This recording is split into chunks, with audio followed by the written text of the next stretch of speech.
François Bon, les carnets. Ce soir, j'avais envie d'un texte triste. Alors attention, je vois toujours un truc après. Oh, il y a toujours des gens, même c'est super gentil sur Facebook.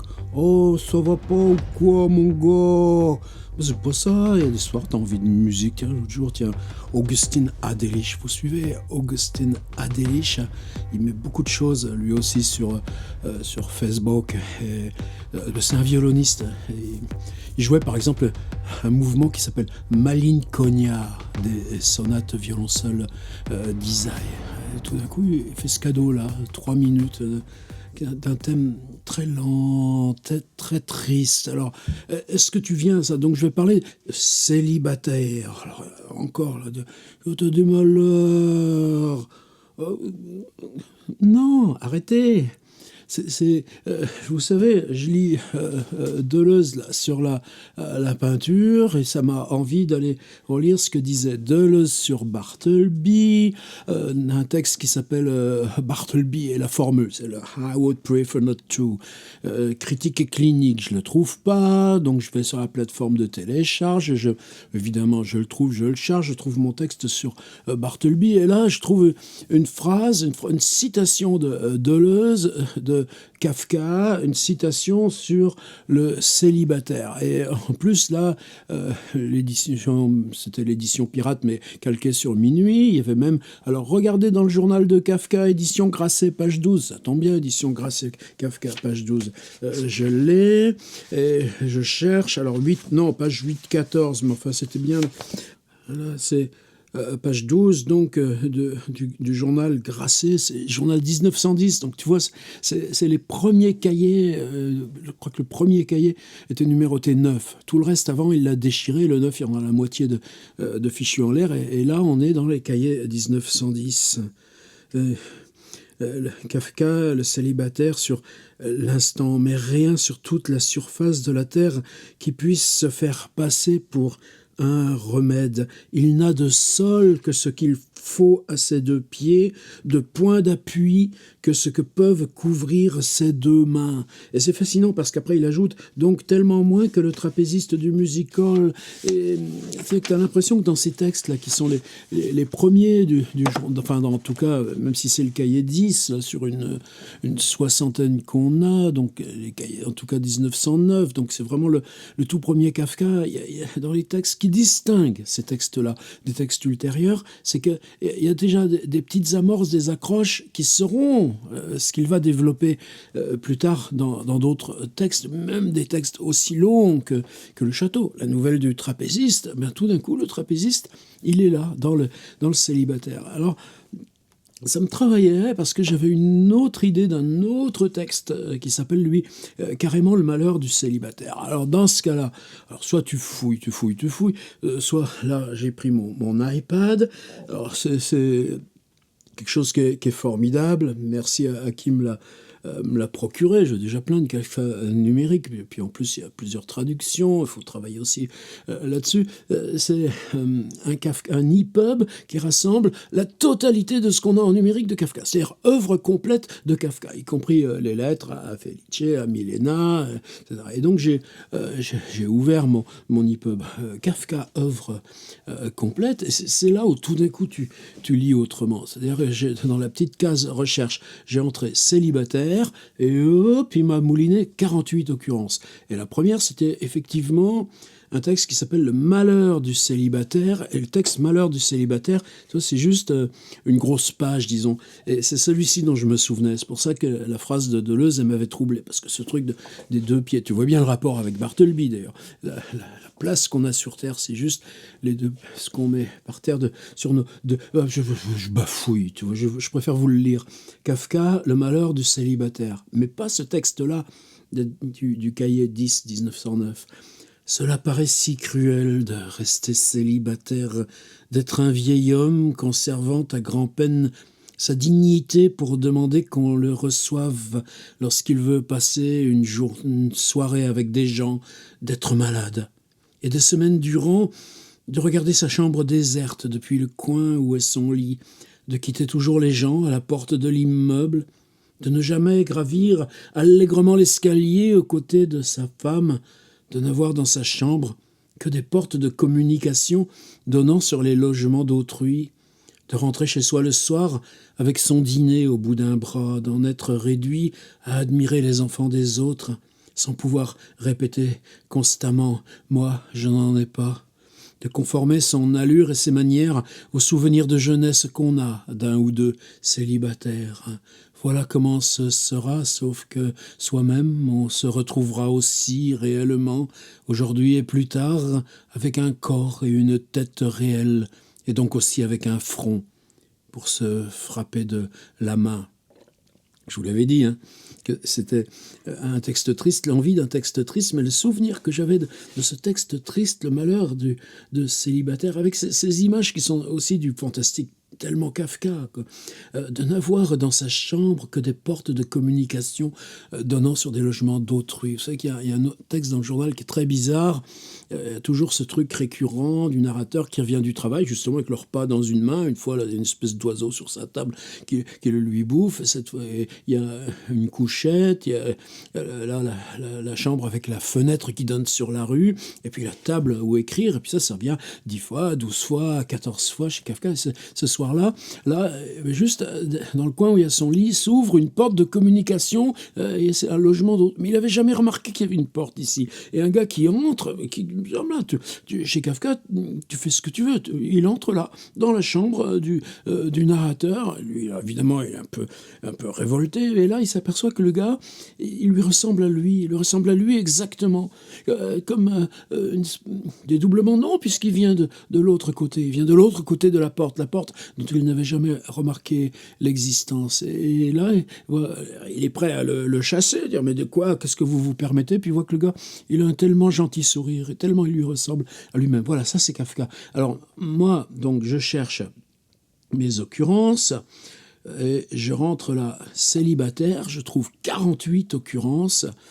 Alors, c'est d'ailleurs marrant parce que toi, quand l'iPad ou autre t'offre les occurrences, ils te mettent un fragment de phrase. Et c'est comme ça que tu cherches et que tu arrives. Tu sais, comme on fait un travail de mine, tu mines ton texte pour les retrouver. Blumfeld, alors voilà, Blumfeld, là, c'est l'histoire, justement, encore une autre version narrative du célibataire. Blumfeld, un célibataire plus très jeune, regagnait un soir son logement. Tu vois, une figure qui est dans le malheur du célibataire, mais là, il est devenu une personne avec un nom, ce qui était une tâche éprouvante, car il habitait au 6e étage. Ce n'était pas si insignifiant de vivre ainsi, caché en célibataire, n'attirant pas l'attention. Voilà qu'on ne sait qui, peu importe, a percé ce secret et introduit chez lui ces deux drôles de... toujours Blumfeld, il sait très bien qu'il n'y a personne. Qui voudrait-on qui vienne frapper en pleine nuit et à sa porte de célibataire solitaire? Là, tu comprends mieux cette image là dans le malheur du célibataire, de couloir avec des portes de communication, mais qui donnent toujours sur le logement d'autrui. Tu sais, ça fait penser aussi à ces logements toujours surchargés là qu'il y a dans Dostoïevski, par exemple, dans L'Idiot, enfin un peu partout, mais je pensais plus à L'Idiot. Le vieux garçon, on a beau mener en cachette une pauvre vie de célibataire. Quelqu'un, peu importe qui, a inventé son incognito. Puis ensuite, c'est dans les cahiers, tous ces fragments du journal, la passion de se souvenir. Peut-être une caractéristique commune aux célibataires de mon âge. Ouvre à nouveau mon cœur à ces hommes que mes reproches auraient dû. Ou alors un deuxième cahier. Possibilité dont dispose ce célibataire dans la rue ne suffit pas. Ou, tiens, donc toujours deuxième cahier. Ce jeune célibataire avec ses habits trop minces, sa technique de prière, ses jambes endurantes, son effrayant logement, son être en général dissocié. Ah puis voilà, ça c'est le texte là qui est au début du journal. Je vais le lire, je vais y revenir. Ça commence par « Entre moi et le célibataire ». Il y en a d'autres qui étaient surprenantes aussi. Devinez pour l'entourage qu'en tout cas, s'il est devenu célibataire par goût du secret, il maudira sa décision. Si je deviens un célibataire endurci comme l'oncle de Madrid, ce ne sera pas un malheur non plus, car je saurai certainement m'organiser grâce à mon intelligence. Célibataire, il se considérait tout à fait comme en droit de formuler une parole décisive quant aux affaires conjugales de ses connaissances, et celui qui se serait avisé de remettre simplement en question un tel droit aurait eu maille à partir avec lui. Un vieux célibataire qui avait été l'ami du père décédé de vieille femme, sans doute une vieille célibataire dont le dentier apparaissait toujours comme étant particulièrement grand d'un côté de la bouche. Et celle-ci, le vieux célibataire avec sa barbe taillée autrement. Ça, c'est Kafka. Plam, le petit trait, mais ultra précis. C'est tout l'humain qui rentre là-dedans. Entre moi et le célibataire, il n'y a en ce moment guère de différence, si ce n'est que je peux encore penser à ma jeunesse au village, et peut-être quand je le veux, ou bien peut-être seulement quand seule ma situation l'exige, je peux m'y précipiter en retour. Le célibataire, par contre, n'a rien devant lui, et donc rien non plus derrière lui. Il n'y a pas de différence dans l'instant, mais le célibataire n'a que l'instant. À cette époque que personne ne peut connaître aujourd'hui, car rien ne peut être plus détruit que cette époque. À cette époque, il l'a manqué, alors qu'il ressentait continuellement son fond, comme on remarque soudainement dans son corps une tumeur qui n'était jusque-là que la dernière partie de notre corps, et même pas la dernière, car elle semblait ne pas encore exister, et maintenant elle est plus que tout ce que nous possédons corporellement depuis notre naissance.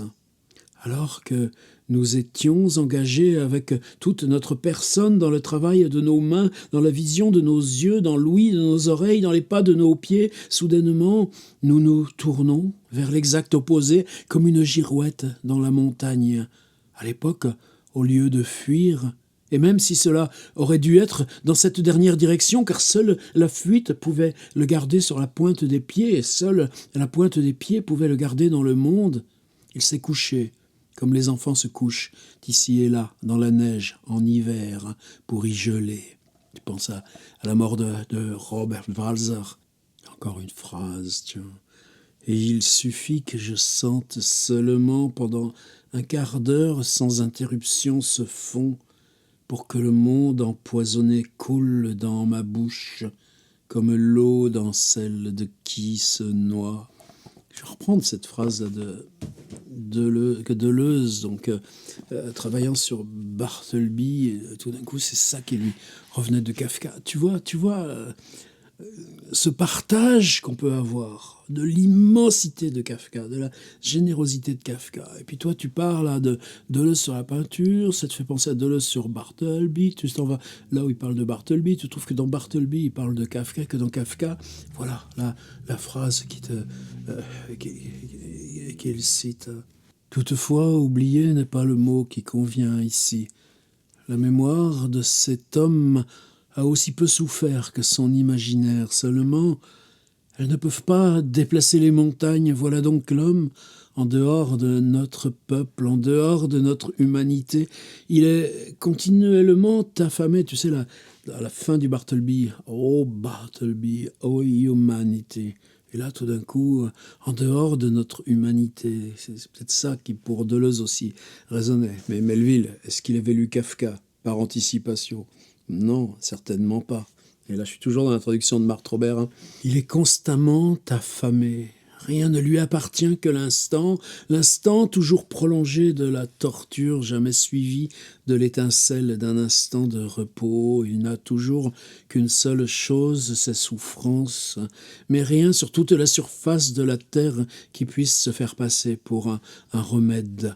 Il n'a de sol que ce qu'il faut à ses deux pieds, de point d'appui que ce que peuvent couvrir ses deux mains, donc tellement moins que le trapéziste du music-hall pour qui on a encore tendu un filet en bas. Nous autres, c'est notre passé, notre avenir qui nous tiennent. Nous consacrons presque toutes nos heures de loisirs et combien de temps pris sur notre profession à les faire monter et descendre pour les mettre en équilibre. Ce que le passé a de plus en étendue, le futur le compense par le poids, et à leur terme, en effet, ils ne peuvent plus se distinguer l'un de l'autre. Plus tard, la prime jeunesse s'éclaire comme le futur, et la fin du futur nous est déjà donnée dans tous nos soupirs, est déjà le passé. Ainsi se referme presque ce cercle au bord duquel nous marchons. Certes, ce cercle nous appartient, mais seulement tant que nous le tenons, que nous nous écartions de lui une seule fois par suite de quelque absence, d'une distraction, d'une frayeur, d'un étonnement, d'une lassitude, et déjà il est perdu dans l'espace. Nous avions jusque-là le nez plongé dans le fleuve du temps. Nous reculons maintenant, nageurs passés, promeneurs actuels, et nous sommes perdus. Nous sommes en dehors de la loi, personne ne le sait, et pourtant, chacun nous traita en conséquence. Je vous avais dit, j'avais ce soir envie de lire du texte triste, mais Kafka, son triste à lui, c'est comme le violoniste Augustin Hadelich, H-A-D-E-D-L-I-C-H. C'est du triste qui est l'étroite porte haute, profonde, par laquelle on accède au beau, et on en a tellement besoin de ce beau, quitte à suivre quelques célibataires au passage. À demain.